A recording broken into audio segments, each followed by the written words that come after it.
Então, assim, várias situações aconteceram que são legais. Eu estava comentando contigo antes da gente começar aqui, questão do Elkson, por exemplo. Um estudo de finalizações de um dos campeonatos brasileiros. Beleza, você começou com isso tudo e os resultados? Quando é que você começou a ver os resultados dentro desse processo aí? Porque tu começou a analisar, tu começou a fazer as análises e começou a perceber um monte de falha, um monte de erro. Não só dentro do processo em si, mas dos próprios atletas. Às vezes um erro de movimentação, uma quantidade de finalizações de forma, como eu vou dizer, afobada, inoportuna. Muito obrigado. Enfim, quando você analisa de verdade com vídeo e com número, você mostra para o treinador que, olha aqui.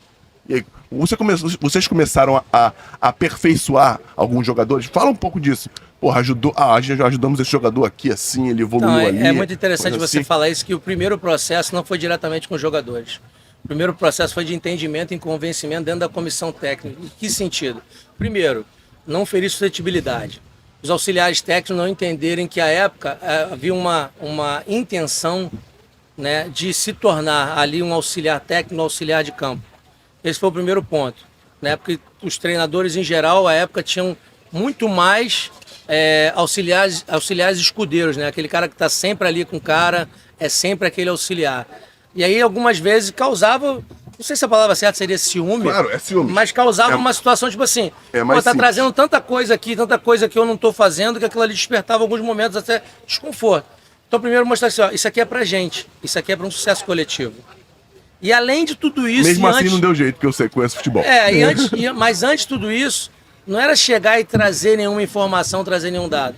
Era ajudar o treinador a entender se aquilo que ele estava fazendo trazia realmente alguma consequência dentro do objetivo que ele estava propondo. Então, assim, ele tinha uma perspectiva dentro de um treinamento ou de um jogo e ele conseguiu realmente alcançar o objetivo. Está conseguindo fazer com que o atleta, como você colocou, consiga progredir, evoluir em aspectos físicos, né, de movimentação, em aspectos técnicos, em aspectos táticos principalmente. A gente já começava, como você falou lá atrás, a pensar na ideia de análise tática individual. Porque antes de uma tática coletiva, você tem uma tática individual. Então, toda vez que um defensor, por exemplo, tenta antecipar muito, quebra a linha, abre um espaço, gera chance para o adversário. Então, a gente começava a trabalhar isso aí e pensar, bom, como é que eu vou registrando isso? Primeiro você começa a observar um volume.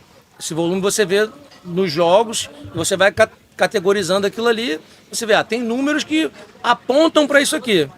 Só que os números você tem que entender como eles estão acontecendo.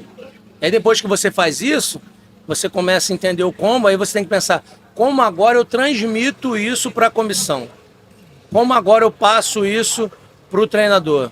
Ao ponto da gente chegar a criar um processo bem bacana, institucionalizar esses processos e começar a chegar para os atletas, sabe? Aí começando a chegar para os atletas primeiro através da figura do próprio treinador, a ponto de chegar em alguns momentos até da gente apresentar parte da preleção antes do jogo, apresentando situações do adversário, pontos fortes, pontos fracos, mas junto ali com o treinador. E quando a questão de melhorar um atleta, vou dar um exemplo nem de melhoria, mas... melhorar não, é ajudar. Então, ajudar, né? Eu falei errado. Porque assim, primeiro que todo atleta tem que ter um senso crítico, né? Tem que ter uma autoavaliação.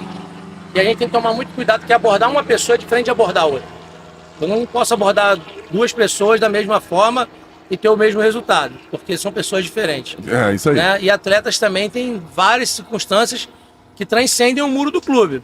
Tem quem fala na cabeça dele depois do jogo, que às vezes é o empresário, que às vezes é o agente, né? Tem quem está ali o tempo todo do lado dele questionando algumas coisas para que ele dê resultados mais imediatos e não entende o processo que está acontecendo. Então, assim, várias situações aconteceram que são legais. Eu estava comentando contigo antes da gente começar aqui, a questão do Elkson, por exemplo. Um estudo de finalizações de um dos campeonatos brasileiros mostrou que o Elkson foi o atleta que mais finalizou. Um estudo feito por vocês. Feito por nós. E aí, olhando assim, fala assim, é o cara que mais finaliza. E obviamente você vai pensar assim, se ele é o mais finaliza, ele vai ter chance de ser o artilheiro. Mas ele não estava muito perto da artilharia. O artilheiro naquele campeonato foi o Fred. Com quantos gols à frente dele? Sabe, imagina? 40% a mais. Não vou dizer os números não, 40% mas é bom. É um bom número, né? É melhor ajuda. sair pelo percentual. Não, morra, espetacular. E aí a gente começa a identificar o quê?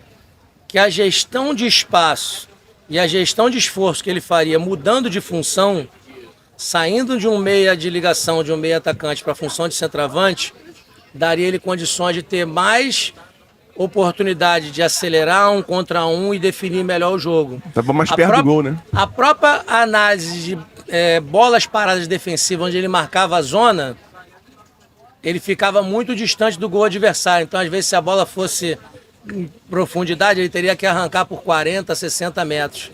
É uma progressão muito grande. Diferente se ele tivesse já na linha central como rebote ali, como alguém para fazer o arrasto. Porra, entendi. E dessa forma vocês mudaram, ele mudou de posição, o treinador na época mudou a posição. Na época, o Oswaldo Oliveira mudou a posição dele. E aí depois ele acabou, além de tendo boa performance, gerando um negócio interessante pro Botafogo. Ele foi pro Guangzhou Evergrande. Isso. Time lá, campeão da... Não lembro se foi 63 milhões à época. Não, ele foi muito bem. Um valor extraordinário. Que ele veio do Vitória, né? Que ele estava meio assim, meio morto lá no Vitória, não teve tanto projeção lá, né?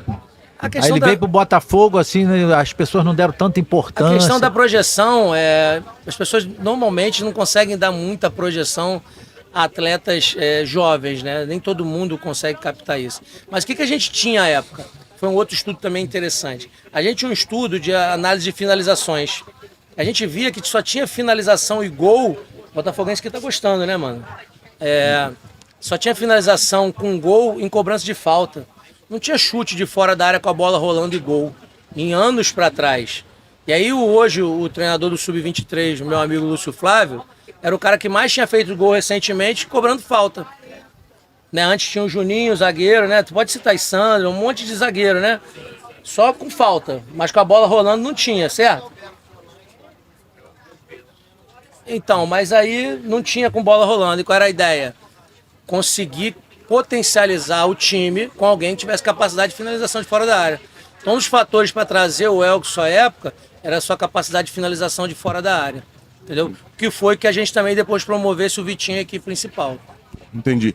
E vocês já começaram a fazer esse trabalho na... Eu já vou me antecipar um pouquinho que eu queria, mas antes já foi.